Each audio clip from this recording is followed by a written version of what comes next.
اللہ کے محبوب علیہ الصلوۃ والسلام گزر رہے تھے بس راہ سے، ایک آدمی کا بہت اونچا گھر دیکھا، کچھ بھی نہیں کہا سرکار نے، بس ذرا پسند نہیں کیا، چہرہ مبارکہ پہ نا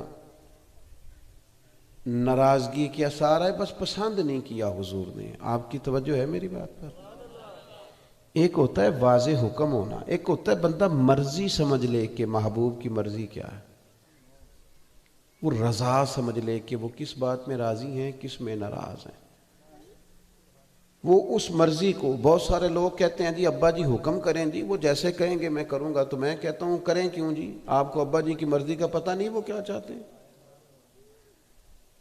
آپ اماں جی سے کہیں گی جیسے کہیں گی، میں بھئی اماں جی کو کہنا کیوں پڑا ہے؟ آپ کو پتہ نہیں وہ کیا چاہتی ہیں؟ آپ تو بھانپ لیں مرضی پہ۔ دو قسم کے ہوتے ہیں نا لوگ، ایک لوگ کہتے ہیں میں پوچھ کے آیا ہوں، تو بھئی آپ نے کہا تھا جاؤں، تو وہ کیا کہتے نہ جاؤ،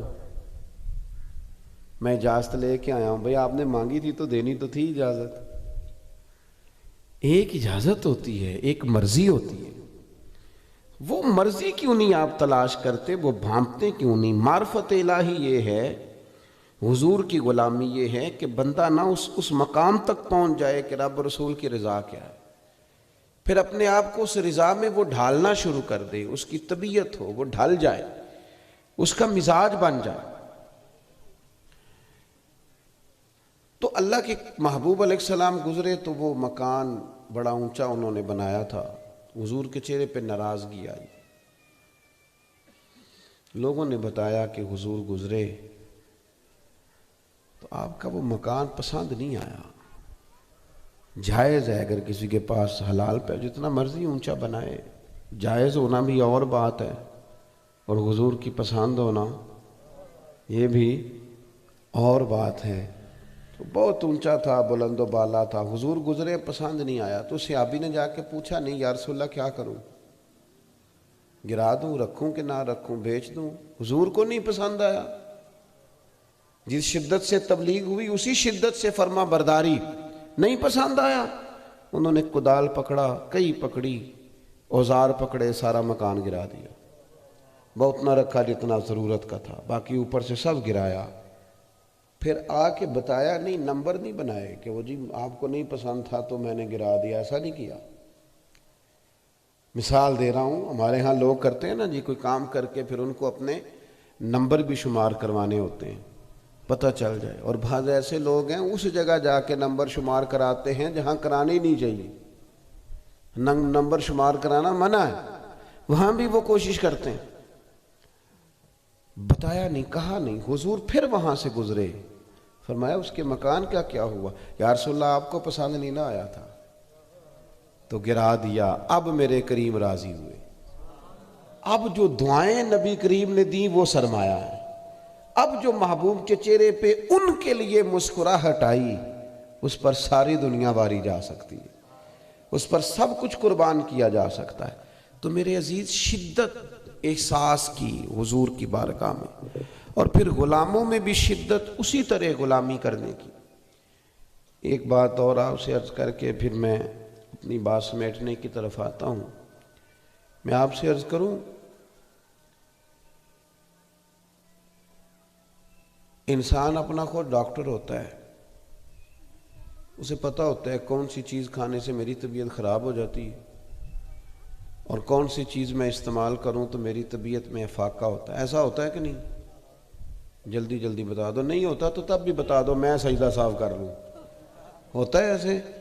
پتہ ہوتا ہے نا، بہت سارے بندے کہتے ہیں یہ چیز نہیں کھانی جی میری طبیعت اس سے خراب ہوتا ہے نا ایسے، تو پھر ایک لفظ بولتے ہیں بالعموم لوگ کہتے ہیں بندہ اپنا ڈاکٹر خود ہوتا ہے، اسے پتہ ہوتا ہے۔ مجھے بھی پتہ ہے کون سی چیز میں استعمال کر لوں تو میری طبیعت پر بوجھ بنتا ہے۔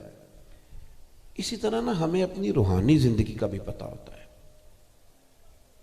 کس بندے کی صحبت میں بیٹھوں تو میرا نماز پڑھنے کو دل کرتا ہے، اور کس کے پاس بیٹھوں تو مجھے غافل کرتا، کس کے پاس بیٹھوں تو مجھے وسوسے آتے، اور کس کے پاس بیٹھوں تو میری طبیعت میں سکون رہی۔ ہمیں خبر ہوتی ہے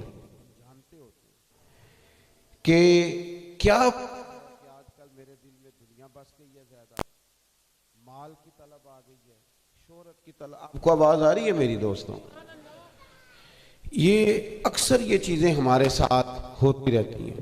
اب کرنے کا کام یہ ہے کہ جب ہمیں پتہ چل جاتا ہے نا یہ چیز کھانے سے طبیعت خراب ہوتی ہے، تو لازمی ضرورت یہ ہے کہ بڑا دل بھی چاہے تو ہم وہ چیز استعمال نہ کریں. اسی طرح کوشش کریں جہاں جانے سے غفلت پیدا ہوتی ہے، جہاں جانے سے دل سخت ہوتا ہے، جہاں جانے سے ہمارے دینی اور روحانی معاملات میں خرابی پیدا ہوتی ہے، ان جگہوں سے خود بخود بچیں.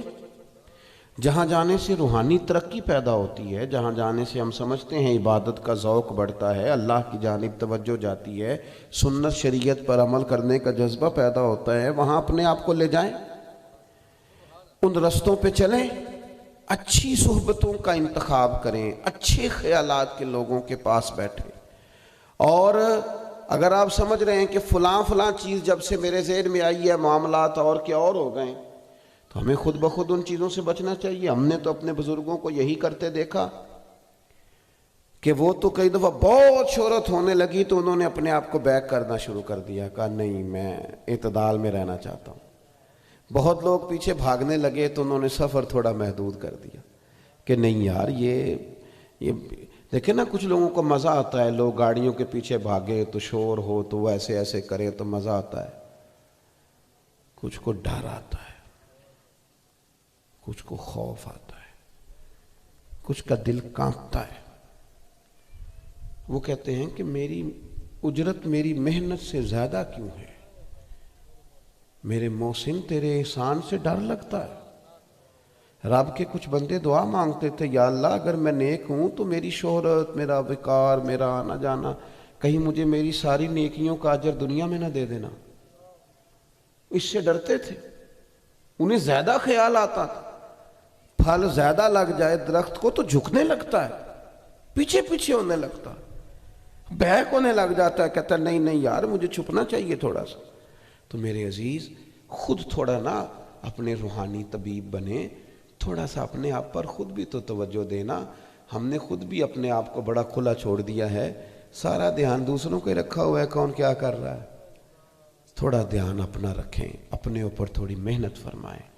دل آہستہ آہستہ سخت ہوتے جا رہے ہیں، دوسروں کے بارے میں رائے سخت ہوتی جا رہی ہے، تبصرے زیادہ ہوتے جا رہے ہیں، بحثیں زیادہ ہیں، عمل تھوڑا ہے اور شہرت کا شوق زیادہ ہے.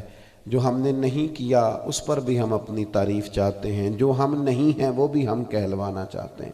ان چیزوں سے اپنے آپ کو بچائیں. میں دعا کرتا ہوں اللہ تعالی ہمارے دوستوں کی کوشش اور کاوش کو اپنی بارگاہ میں قبول فرمائے.